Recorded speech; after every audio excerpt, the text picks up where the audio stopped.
दोस्तों स्वागत है आपका अपने चैनल पर। आज हम बात करें बौद्ध धर्म के बारे में। तो एक ही वीडियो में आपको पूरा क्लियर हो जाएगा बौद्ध धर्म। तो बौद्ध धर्म, गौतम बुद्ध का जन्म कब हुआ था? 563 ईस्वी पूर्व में। उनका पिता का नाम क्या था? शुद्धोधन। माता का नाम माया देवी। मौसी का नाम प्रजापति गौतमी। पत्नी यशोधरा। पुत्र राहुल। जन्म स्थान लुम्बिनी कपिलवस्तु। कहाँ? नेपाल में। ये था इनका बेसिक हो गया क्या? गौतम बुद्ध जन्म 563 ईस्वी पूर्व। पिता सुधोधन। माता माया देवी। मौसी प्रजापति गौतमी। पत्नी यशोधरा। पुत्र राहुल। जन्म स्थान लुम्बिनी। आधुनिक कहाँ है? नेपाल। लुम्बिनी देवी में। वंश क्या था? इक्ष्वाकु वंश यानी शाक क्षत्रिय वंश के थे। गोत्र कौन था? गोत्र था गौतम गोत्र। पूछ लेगा कि गौतम बुद्ध का जो जीवन बदला कितने घटनाएं थी, तो वो 4 घटनाएं। एक बूढ़ा व्यक्ति को देख लिए, बीमार व्यक्ति को, मृत व्यक्ति को और सन्यासी व्यक्ति को। 4 घटनाएं थी जो गौतम बुद्ध का जीवन में बदल दिया था। कौन? वृद्ध व्यक्ति, बीमार व्यक्ति, मृत व्यक्ति और सन्यासी व्यक्ति। गौतम बुद्ध कितनी वर्ष में अपना गृह त्याग कर दिए थे? तो 29 वर्ष की उम्र में गृह त्याग करे थे। गृह त्याग करे हैं उसको क्या कहलाता है? वो महाभिनिष्क्रमण कहलाता है। गृह त्याग करने की घटना को क्या कहते हैं? महाभिनिष्क्रमण। याद रखिएगा, महाभिनिष्क्रमण कहलाता है गृह त्याग। कितने वर्ष की उम्र में? 29 वर्ष की उम्र में गृह त्याग किए थे।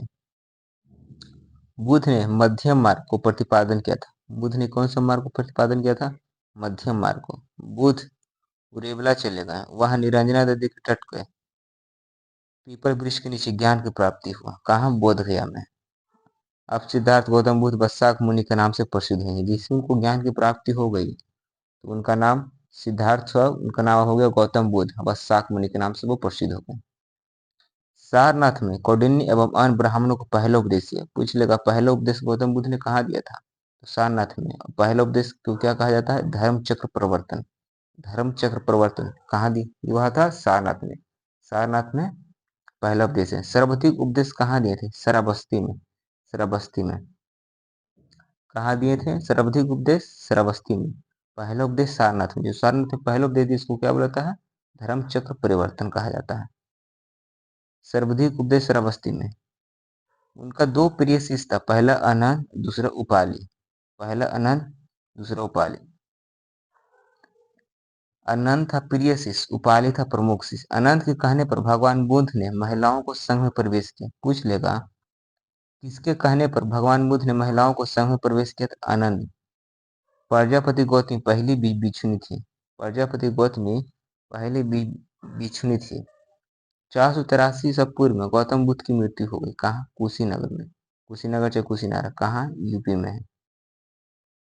सर्वाधिक उपदेश श्रावस्ती। पहला उपदेश सारनाथ में। सारनाथ में पहला उपदेश दिया तो क्या बोला जाता है? धर्म चक्र परिवर्तन।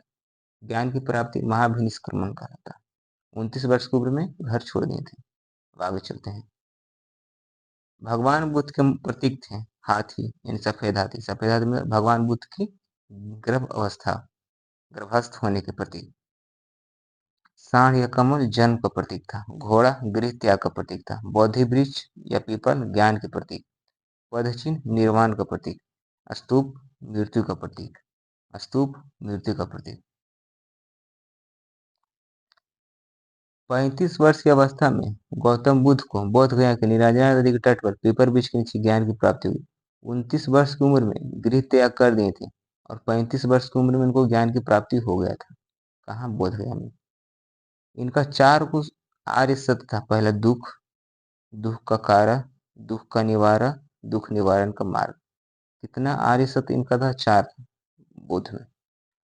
अष्टांगिक मार्ग के थे 8 वो। साम्यक दृष्टि, साम्यक संकल्प, साम्यक वचन, साम्यक कर्म, साम्यक जीविका, साम्यक प्रयास, साम्यक स्मृति, साम्य समाधि। अष्टांगिक मार्ग कितने थे? परिश्रम डायरेक्ट पूछ लेगा तो वो 8। आर्य सत्य 4।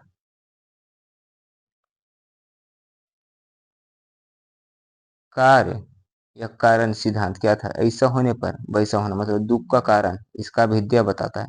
क्रम सिद्धांत में विश्वास रखते हैं। पूछ लेगा बुद्ध जो थे किस पर विश्वास रखते थे? क्रम सिद्धांत पर। और बुद्ध जो था ना, वो पुनर्जन्म पर भी विश्वास रखता है कि आदमी को पुनर्जन्म जन्म होता है। और अनाथवादी होते हैं, आत्म की अमरता में विश्वास नहीं रखते हैं। ईश्वर पर प्रश्न का बुद्ध मुस्कुराना। अनिश्चयवादी मतलब होते हैं जो ईश्वर के प्रश्न पर बुद्ध मुस्कुरा देते हैं। क्षणिक बाद इस जगत का सभी वस्तु अनित एवं परिवर्तनशील होते हैं।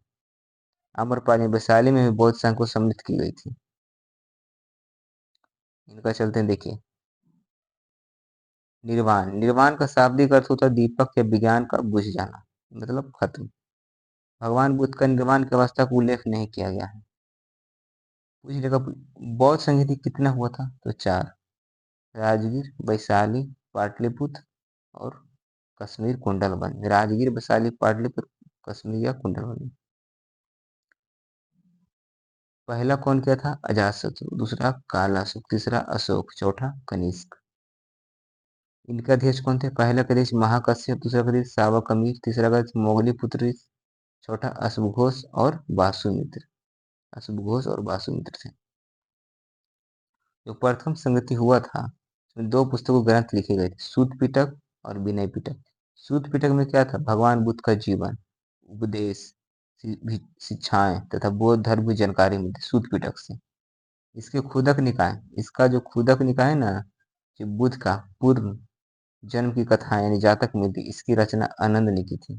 जातक कथाएं कहाँ मिलती है, सूत पिटक में। अब आते हैं विनय पिटक। विनय पिटक संघ के नियम तथा बौद्ध भिक्षुओं के आचार विचार एवं वर्णन में, इसकी रचना उपाली ने किया था। विनय पिटक उपाली, सूत पिटक आनंद। पहली संहिता में 2 पुस्तक लिखा गए थे, सूत पिटक और विनय पिटक। और दूसरा था द्वितीय संहिता। द्वितीय संहिता में बौद्ध धर्म 2 भागों में विभक्त हुई है। पूछ लेगा कौन सी संहिता में बौद्ध धर्म 2 भागों में विभक्त हो गया था, दूसरी संहिता में।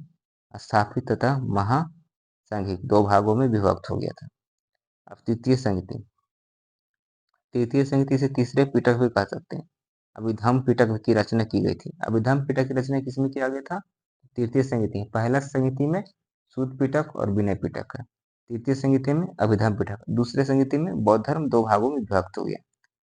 तो तीसरे संहिता है अभिधम्म पिटक, इसमें बौद्ध धर्म के दर्शन का वर्णन है।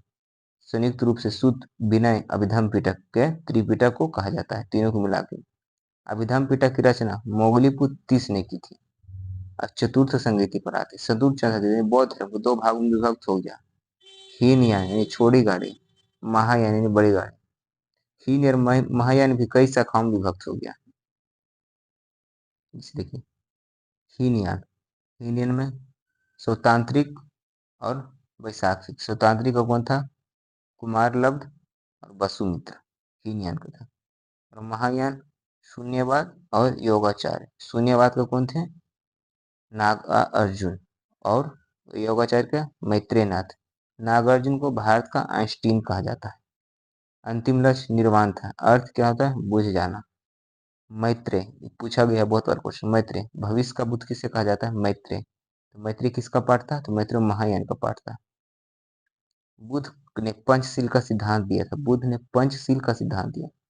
बौद्ध धर्म के 3 रत्न थे, बुद्ध, धम्म और संघ। बुद्ध, धम्म और संघ। शंकराचार्य को प्रछन्न या छद्म बुद्ध कहा जाता है। शंकराचार्य को प्रछन्न या छद्म बुद्ध कहा जाता है। बौद्ध संघ में प्रवेश उपसंपदा कहलाती है। जो बौद्ध संघ में प्रवेश करते हैं उसको उपसंपदा कहते हैं। गृह त्याग प्रवज्ञा कहलाता है। गृह त्यागना प्रवज्ञा कहलाता है। सूत पिटक को बौद्ध धर्म का एनसाइक्लोपीडिया कहा जाता है। सूत पिटक को बौद्ध धर्म का एनसाइक्लोपीडिया कहा जाता है। बौद्ध धर्म का सबसे बड़ा स्तूप बोरो बादुर स्तूप इंडोनेशिया में है। बुद्ध धर्म का